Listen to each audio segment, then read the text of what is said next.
السلام عليكم ورحمة الله وبركاته. ازيكم عاملين ايه؟ يا رب تكونوا بألف خير. اللهم صل وسلم وبارك على سيدنا محمد. هنبتدي بقى نحشي السويس رول بتاعنا او السويس رول الهولز. انا هعمله لكم في فيديو، وان شاء الله الفيديو اللي بعده هنحشي الجاتو اللي احنا طبعا عملناه مع بعض، ونزلت طريقة الاسبونج بتاعه في الجزء اللي قبل ده. هبتدي ان انا اخد الصاج بتاعي اللي هو 30 في 40، وهاجي من عند ال30 وهقسم نصين، يعني هخلي كل نص 15 في 40. تمام كده. وهجيب موس شوكولاتة.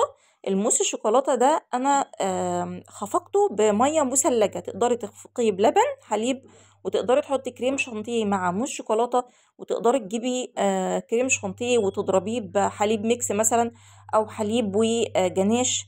يعني بصي زي ما انت ما عايزة ابدأي ان انت تشتغلي. عايزة تحشي السويس رول بتاعنا ده، تحشي حطي فيه صوصات اللي يريحك خالص. انا حاطه موس شوكولاته فقط لا غير، وهبدا ان انا امشي كده الموس بتاعي على السويس رول بتاعي. طبعا الصاج الواحد عمل لي 2 رول. تمام. الرول الواحد بقطع منه 3، واحيانا لما بقطع منه 11 10 سنتي بقطعه على 3. لما بقطعه 9 سنتي بقطعه على 4، بيبقى ايه ما بيبقاش حاجة. لما بقطعه على 10 بيتبقى قطعة صغيرة. تمام كده. بعد طبعا ما بنساوي الطرفين من هنا ومن هنا. هبتدي ان انا امشي كده الموز بتاعي على السويس رول، وطبعا حطاه على ورقة من الزبدة علشان خاطر اعرف ان انا الف السويس رول بتاعي. الموضوع بسيط جدا، جربيه اعمليه لبيتك. ابدأي بيه اعمليه لبيتك، ولو عجبك وعجب الناس اللي حواليكي، جيرانك قرايبك اي حاجة، ابدأي انت خدي خطوة واعملي منه مشروع بصراحة هايل جدا.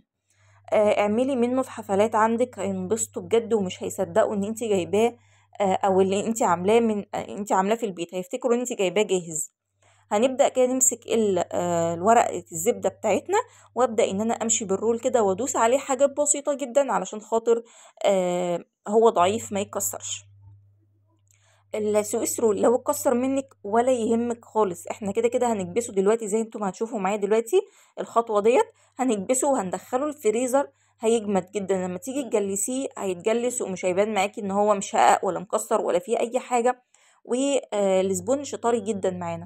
هبتدي طبعا اتني الورقة وهثبت ايدي على الورق، الجزء اللي من تحت والجزء اللي من فوق هسيبه سايب، مش هثبت عليه ايدي. هبدأ ان انا اعمله بالمسطرة او اي حاجة مردانة عندك اللي هو الرول اللي بيتلف عليه الورق الفويل او ورق الزبدة تقدري تستخدميه. فهي المسطرة ديت انا جايباها اصلا للحلويات، ما بستخدمهاش في حاجة تانية، هي الحلويات بس. دخلته الفريزر ليلة كاملة. لو انتي حشيتيه الصبح، تعالي تاني يوم الصبح طلعيه من الفريزر. انتي تبقي عاملة حسابك لو انتي عندك حفلة، عاملة حسابك قبلها بيومين مثلا تبداي تشتغلي في السويس رول ده وتدخليه الفريزر. عندك انتي مطلعاه اوردر، تبداي برضو ان انتي تاخدي الاوردر قبلها بيومين عشان تلحقي تحطيه. فانا دلوقتي حطيته وهو جامد معايا خالص في الفريزر. في الفريزر يا جماعه، علشان تقدروا تمسكوه وتجلسوه وتصبوا عليه الجناش ولا تصبوا عليه اي توبينج انتوا حابينه. تمام. هبتدي كده بكيس برضو واوزع كده ايه الموز بتاعي من فوق. طبعا انا استخدمت الربع كيلو في الاربع حشو وتغليف. تمام. في الاربع رولات اللي هم الصاجين اللي انا عملتهم، استخدمت فيهم الربع كيلو. الربع كيلو جنيش. تقريبا انا مش فاكره والله، بس تقريبا خدت معلقتين آم، آه كريم شانتيه عليهم علشان خاطر يكفي معايا تجليس. بس في الاخر برضو اتبقى شويه يعني، فانا قلت هحط ازود كريم شانتيه عليه. انا كده كده ايه هستعمله تاني في حاجات تانية علشان خاطر اني ما يأثرش معايا في الكميه. فطلع اللي هو لا، اخد الربع كيلو الموز شوكولاته. وطبعا لو ربع كيلو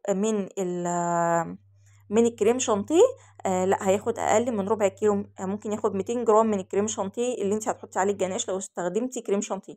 لكن الموز بيبقى جاي جاهز عليه السكر بتاعه، عليه كل حاجه.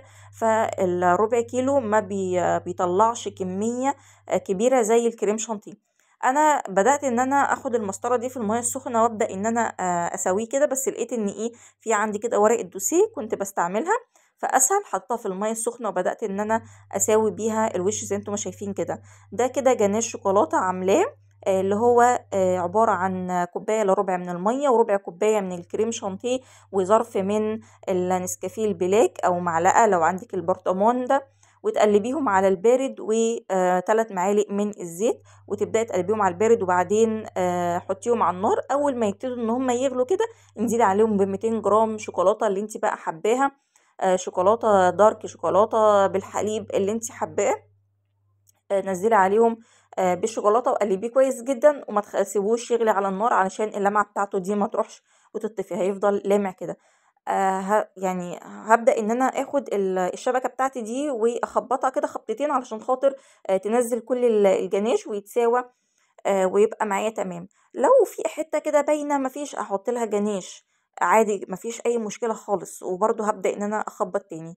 هبدأ بقى ان انا اخد ده كده كان واحد تاني، واحد تاني ده بإيه دوت صوص الطوفي أو مربى الحليب. ده كان بمربى الحليب، خدت نص كوباية من مربى الحليب عليها ربع كوباية من المية، قلبتهم. وعلشان ما يكونش فيه تكتلات، لأن لما بتقلبي برضو بيبقى فيه تكتلات، حطيه على حمام بخار أو حمام مائي زي ما بنسيح الشوكولاتة، أو في الميكرويف هتلاقيه سايح وهتلاقيه داب مائي جدا، مفيش أي مشكلة. بدأت برضو إن أنا أهز الصاج بتاعي كده، ونزلت عليه بخطوط من الجناش عشان يكسر اللون بتاعه.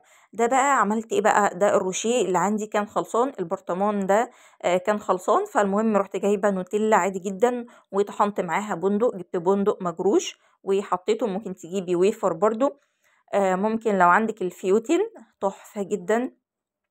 ابدأي ان انت تخلطي مع الحاجات دي. انا حاطه بندق بس والله، وكان خطير خطير جدا. آه اي نوع تكون انت بتفضليه في النوتيلا تجيبيه، وتبدأي ان انت تحطي عليه شويه بندق متحمصين، وتكوني طحنهم او دقاهم كده يعني ايه على بسيط. هبتدي بقى كده، ده كده كل التشكيله اللي كانت معايا.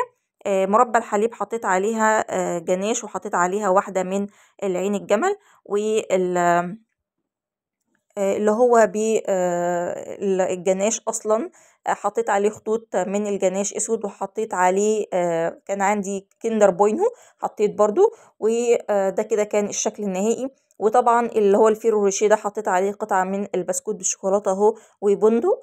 وزي انتم ما شايفين كده اللي هو بالجناش حطيت عليه لوزة. وطبعا الجاتو زي انتم ما شايفين ان شاء الله هعمله لكم الفيديو الجاي، انتظروني. ومع السلامة، والسلام عليكم ورحمة الله.